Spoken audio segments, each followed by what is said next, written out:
আসসালামু আলাইকুম সবাইকে। আমি ডিজিটাল উইটের পক্ষ থেকে জাহিদুর রহমান। আজকের ভিডিওতে সবাইকে স্বাগত জানাচ্ছি। আমরা গুগলের বিভিন্ন র্যাঙ্কিং ফ্যাক্টর নিয়ে আলাপ করছিলাম। তো আজকের ভিডিওর প্রথম পয়েন্ট হচ্ছে প্রেজেন্স অফ সাইট ম্যাপ। আপনারা যারা এসইও নিয়ে কাজ করেন তারা জানেন আসলে সাইট ম্যাপ কি। সাইট ম্যাপ হচ্ছে এমন একটা ফাইল যেটা আপনার ওয়েবসাইটে কোথায় কোন পেজ আছে, কোন ভিডিও আছে, কোথায় কোন সাইট আছে সেটা একটা ফাইলের মধ্যে ইনক্লুড করা থাকে, যেটা দিয়ে গুগলের বট যখন ক্রল করতে আসে আপনার ওয়েবসাইট, তখন যদি সুন্দর মতো আপনার ওয়েবসাইটের সাইট ম্যাপগুলো ঠিকঠাক মতো করা থাকে, তখন গুগলের বটের জন্য সুবিধা হয় খুঁজে বের করতে, বা কোথায় কোন ফাইলটা আছে, ইমেজ কোথায় আছে, ভিডিও কোথায় আছে, কোন পেজটা কোথায় আছে, কার পরে কোন পেজটা, এটা সুন্দর মতো যদি স্ট্রাকচার্ড করা থাকে সাইট ম্যাপের মাধ্যমে, তখন গুগলের বটের জন্য সুবিধা হয়। তো সাইট ম্যাপ হচ্ছে টেকনিক্যাল এসইওর একটা পার্ট। সাইট ম্যাপ যদি ওয়েবসাইটে না থাকে তখন এটা সাইট ম্যাপ, এখানে আমরা দেখতে পাচ্ছি site map dot XML generator, তখন এটা জেনারেট করে নিতে হয় আর কি। সো এটা টেকনিক্যাল এসইওর একটা পার্ট। এর পরের পয়েন্ট হচ্ছে site uptime. Lots of downtime from site maintenance or server issue may hurt your ranking.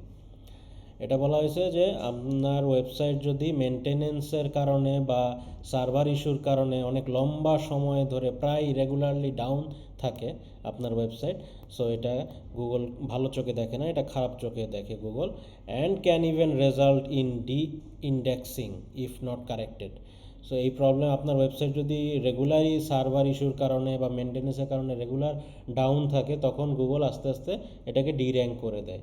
কিন্তু এর একটা নেগেটিভ ইম্প্যাক্ট ফেলে যদি আপনার ওয়েবসাইটটা খুব বেশি লম্বা সময় ধরে মেনটেনেন্স মানে রানিংয়ে না থাকে, লাইভে না থাকে, সোজা বাংলা কথা। এর পরের পয়েন্ট হচ্ছে server location. Server location influences where your site ranks in different geographic regions. এটা বলা হয়েছে যে আপনার ওয়েবসাইটটা আপনার ওয়েবসাইটের সার্ভার যেখানে আছে, ফর এক্সাম্পল মানে বোঝানো হয়েছে যে আপনি আপনার ডোমেইনটা যে হোস্টিংটা যেখানে আছে আর কি, আপনার হোস্টিংটা যেখানে আছে, আপনার হোস্টিং যেটা সেটাই তো সার্ভার, আপনার ওয়েবসাইটের যে ফাইলগুলো সেগুলো তো হোস্টিংয়ে থাকে। সো এটার জিওগ্রাফিক লোকেশনের উপর ডিপেন্ড করে আপনার সাইটের র্যাঙ্কিং ভ্যারি করতে পারে। উদাহরণস্বরূপ আপনি মনে করেন আপনার বাংলাদেশি একটা ই কমার্স ওয়েবসাইট বা বাংলাদেশি একটা ওয়েবসাইট, সো আপনি হয়তো বা বিড়ালের খাবার বিক্রি করেন। সো আপনি একটা কিওয়ার্ড দিয়ে র্যাঙ্ক করাইছেন যে best cat food in Dhaka. So best cat food in Dhaka লিখে আপনি যখন আপনার ওয়েবসাইটটাকে র্যাঙ্ক করাইছেন, ফর এক্সাম্পল আপনার ওয়েবসাইটের হোস্টিংটা হচ্ছে ইউএসএ থেকে নেওয়া, আর আরেকজনের একই আপনার কিওয়ার্ড দিয়ে র্যাঙ্ক করাইছে, আরেকজন best cat food in Dhaka লিখে তার কিওয়ার্ডটাকে সে র্যাঙ্ক করাইছে, কিন্তু তার ডোমেইন তার হোস্টিংটা হচ্ছে বাংলাদেশে। সো এই ক্ষেত্রে একজনের হোস্টিং হচ্ছে, একজনের সার্ভার হচ্ছে আমেরিকাতে, একজনের সার্ভার হচ্ছে বাংলাদেশে। সো যখন for example cat food in Dhaka লিখে সার্চ করবে, তখন জিওগ্রাফিক লোকেশনের কারণে মানে দূরত্বের কারণে যে বাংলাদেশে বসে সার্চ করতেছে সে কিন্তু যার সার্ভারটা ঢাকাতে বাংলাদেশে, সেইটা কিন্তু আগে শো করবে বাংলাদেশে বসে যে যখন সার্চ করবে। আবার ফর এক্সাম্পল কেউ আমেরিকা বসে সার্চ করলো, তখন কিন্তু আমেরিকান সার্ভারটা তাকে আগে দেখাবে। এটা উদাহরণ হিসাবে বললাম আর কি, যে জিওগ্রাফিক লোকেশনের উপর ভিত্তি করে আপনার সার্ভারটা কোথায় আছে এটার উপর ভিত্তি করেও আপনার র্যাঙ্কিং উপর নিচ হয় স্পেসিফিক সার্চের উপর। সেটা শুধু কান্ট্রির ক্ষেত্রে না, সিটির উপরেও এগুলো এফেক্ট করে। আপনি হয়তো ঢাকাতে বসে যদি best cat food in Dhaka লিখে সার্চ করেন, আবার সিলেটে বসে যদি best cat food in Dhaka লিখে সার্চ করেন, এই যে জিওগ্রাফিক আলাদা লোকেশনটা, এই জিওগ্রাফিক আলাদা লোকেশনের কারণেও র্যাঙ্কিংয়ে হেরফের হইতে পারে। দুইটা আলাদা লোকেশন থেকে দিলে দুই রকম সার্চ রেজাল্ট দেখাইতে পারে, সেটাও র্যাঙ্কিংয়ের একটা ফ্যাক্টর। এর পরের পয়েন্টটা হচ্ছে এসএসএল সার্টিফিকেট। এসএসএল সার্টিফিকেট কি আপনারা আসলে আশা করি জানেন যারা কাজ করেন এগুলো নিয়ে, র্যাঙ্কিং বা এসইও নিয়ে যারা কাজ করেন। এসএসএল সার্টিফিকেট হচ্ছে একটা সিকিউরিটি সার্টিফিকেট, যেটা আপনার ডোমেন হোস্টিংয়ের সাথেই অনেক সময় ফ্রি দেয় অথবা আপনার টাকা দিয়ে কিনে নিতে হয়।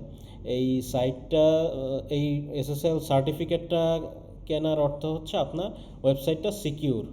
সো যদি আপনার ওয়েবসাইটে এসএসএল সার্টিফিকেট না থাকে তখন এই ধরনের লেখা শো করতে পারে, এবং যারা আপনার ওয়েবসাইটে ভিজিট করতে যায় ভিজিটর, তারা প্রথমেই ভয় পেয়ে যাবে যে আপনার ওয়েবসাইটটা তো সিকিউর না। এখানে লেখা থাকে যে হয়তো বা পাসওয়ার্ড, মেসেজ বা ক্রেডিট কার্ড চুরি হয়ে যেতে পারে, এই ধরনের কিছু লেখা থাকতে পারে। সো আপনারা যারা ওয়েবসাইট ওনার আছেন অবশ্যই এসএসএল সার্টিফিকেটগুলো মেনটেন করবেন। এসএসএল সার্টিফিকেট না থাকলে গুগল এটাকে ভালো চোখে দেখে না, আপনার ওয়েবসাইটকে ভালো চোখে দেখবে না র্যাঙ্কিংয়ের ক্ষেত্রে।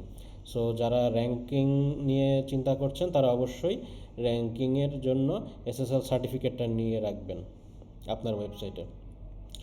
এর পরের পয়েন্টটা হচ্ছে ইএটি ফর্মুলা। যদিও এখন 2023 সাল চলে, আমি এখন যে রেকর্ড করতেছি 2023-এর অগাস্ট মাস চলে, এখন 2022-এর ডিসেম্বরের দিকে গুগলের নতুন আপডেট আসছে, সেটা হচ্ছে ইইএটি। আমি যেই ফাইলটা এখন পড়তেছি সেটা হয়তো একটু ব্যাকডেটেড। সো এখন একদম লেটেস্ট যেইটা আছে সেটা হচ্ছে ইইএটি। ইইএটি মানে হচ্ছে E for experience, E for expertise, A for authoritativeness and T for trust. এই জিনিসটা দিয়ে কী বোঝাচ্ছে? এটা দিয়ে বোঝাচ্ছে হচ্ছে আপনি যখন আপনার ওয়েবসাইটে একটা কন্টেন্ট পাবলিশ করতেছেন, ওই কন্টেন্টটা যে পড়বে, যে রিডার, সে পড়ে যেন ফিল করে যে না, এইটা একজন এক্সপেরিয়েন্সওয়ালা এক্সপার্ট লোক, যার অথরিটি আছে এই টপিকটার উপর, এবং ওইটা পড়ে যে ইনফরমেশনগুলো দিছে সেই ইনফরমেশনগুলো বিশ্বাসযোগ্য। এই চারটা জিনিস যেন আপনার কন্টেন্টের ভিতর থাকে। সো এইটা হচ্ছে ইইএটি ফর্মুলা। কন্টেন্ট আপনারা যখন পাবলিশ করবেন আপনাদের ওয়েবসাইটে, তখন হচ্ছে এই ইইএটি ফর্মুলাগুলো মেনটেন করে কন্টেন্টগুলো লিখবেন বা লিখাবেন এবং তারপরে পাবলিশ করবেন। এইখানে যদি এই ফর্মুলাগুলো, এই চারটা ফর্মুলা না থাকে, এটা আসলে ফিল করার জিনিস। এটা যারা রিডার, আপনি রিডারের সাইড থেকে চিন্তা করবেন যে রিডার যখন এই জিনিসটা পড়বে তখন যেন তার নিজেকে মনে হয় যে না, এটা একজন এক্সপার্ট লোক লিখছে, অথবা হচ্ছে ট্রাস্টেবল লোক লিখছে, অথবা যারা এই জিনিসে এক্সপেরিয়েন্স আছে, এক্সপেরিয়েন্স, এক্সপার্টিস, অথরিটেটিভনেস অ্যান্ড ট্রাস্টওয়ার্দিনেস। যারা লিখছে এই কন্টেন্টটা, যে লিখছে তার এক্সপার্টিস আছে, তার এক্সপেরিয়েন্স আছে, তার অথরিটি আছে এই লেখাটা সম্পর্কে, মানে সে বলার মতো যোগ্য এমন একটা লোক। মানে কন্টেন্ট পড়ে যে যারা ভিজিটর তাদের জন্য এই ফিলটা আসে, তখনই তো তারা পড়ে মজা পাবে বা বেশি সময় থাকবে। তো গুগল তখন দেখবে যে না, এইটা পড়তে মানুষ বেশি লম্বা সময় এই ওয়েবসাইটে বা এই পেজে থাকতেছে, তখন অটোমেটিক গুগল ওইটাকে পজিটিভ মনে করবে এবং ওটাকে আরও র্যাঙ্ক দিবে। সো আজকের ভিডিও এই পর্যন্তই, আশা করি বুঝতে পেরেছেন। কারো যদি কোনো কোয়েশ্চেন থাকে প্লিজ কমেন্ট সেকশনে জানাবেন, আর আমাদের চ্যানেলটা সাবস্ক্রাইব করবেন, আর ভিডিওটা যদি ভালো লেগে থাকে প্লিজ বন্ধুবান্ধবের সাথে শেয়ার করবেন। আজকের ভিডিও এই পর্যন্তই, আগামী ভিডিও দেখার আমন্ত্রণ রইল। আসসালামু আলাইকুম সবাইকে।